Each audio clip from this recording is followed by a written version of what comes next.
আসসালামু আলাইকুম সবাইকে। আজকে রেশমি সুতা দিয়ে কাজ দেখাবো।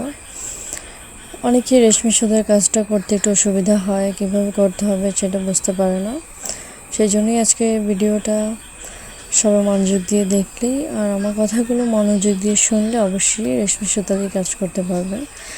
যখন রেশমি সুতা দিয়ে কাজ করবেন, যখন সুতাটা টান দিয়ে নেবেন, তখন মনে হবে যে অনেকটা হয় নেই বা লুজ আছে এরকম মনে হয়। এটা মনে করে আমরা কি করি, আবার বেশি করে টান দিয়ে এটাকে টাইট করার চেষ্টা করি। তারপর কী হয়, ফ্রেমটা যখন খুলে দিই তখন দেখা যায় যে কাপড়টা বটে যায় অথবা রেশমি সুতার কাজটা ফুলে যায়। এই জন্যই সমস্যাটা হয় যে আমরা যখন বেশি টান দিয়ে ফেলি, এই জন্য মনে হবে যে বেশি টান লাগবে, তারপর একটু হালকা লুজ রেখে অথবা বেশি লুজ না, হালকা একটু লুজ রেখে কাজটা করলে কি হবে, দেখা যাবে যে এটা সুন্দরভাবে ফিনিশিংটা আসবে। তবে রেশমি সুতা সামান্য একটু ফুলে থাকবেই, যেহেতু এটা একটু ফুলো ফুলো সুতা, সেই জন্য সুতি কাপড়ে এটা কাজ করলে একটু সামান্য ফুলে থাকবে, পরবর্তীতে আস্তে আস্তে ঠিক হয়ে যাবে। তবে বেশি টান দিয়ে ফেললে কাপড় বটে যাবে, সেটা যেন না হয়, তাহলে দেখতে সুন্দর লাগবে না। আর ভালো করে গিট দিয়ে নিতে হবে। রেশমি সুতার কাজে যদি ভালোভাবে গিট না হয় তাহলে এটা সুতাটা খুলে যায়। লাসের সুতাটা যেমন একটা সহজলভ্য একটা সুতা, সহজে কাজ করা যায়, রেশমি সুতাটা তা নয়, খুব কঠিনভাবেই কাজ করতে হয়। আর যারা করতে পারে, সব সময় করে, তাদের ক্ষেত্রে সহজ হয়ে যায়। সেজন্য একটু প্র্যাকটিস করলেই হবে। তবে যারা অনেকে করতে চান বা করবেন এরকম ভাবছেন, তারা একটু এইভাবে করে করবেন আমি যেভাবে বললাম, তাহলে দেখবেন যে সুতার ফিনিশিংটা সুন্দর আসবে।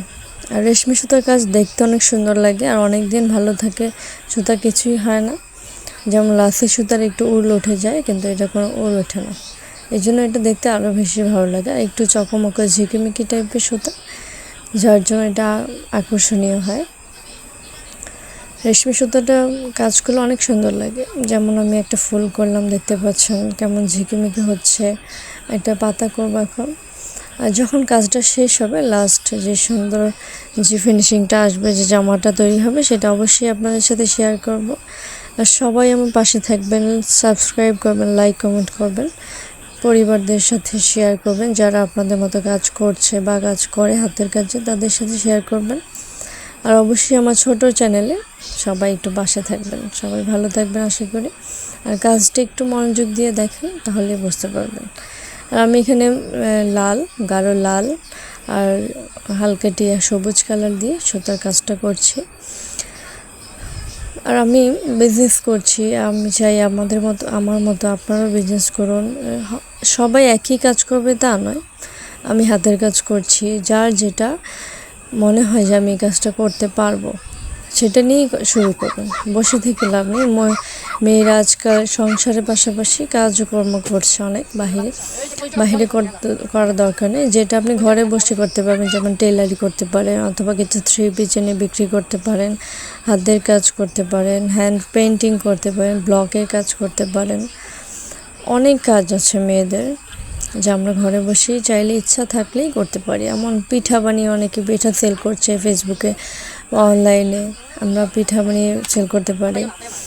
অথবা অনেক কিছু আছে যেটা আপনার চেষ্টা করলেই পাবে। আপনার মনের ভিতরে বা আপনার ভিতরে যে কাজটা লুকিয়ে আছে সেটা আপনি বের করেন, যেই কাজটা আমি সবচেয়ে বেশি ভালো করে পারি, এটা আমি করতে পারবো, যেমনটা আমি করার চেষ্টা করছি বা করবো ইনশাআল্লাহ তাআলা।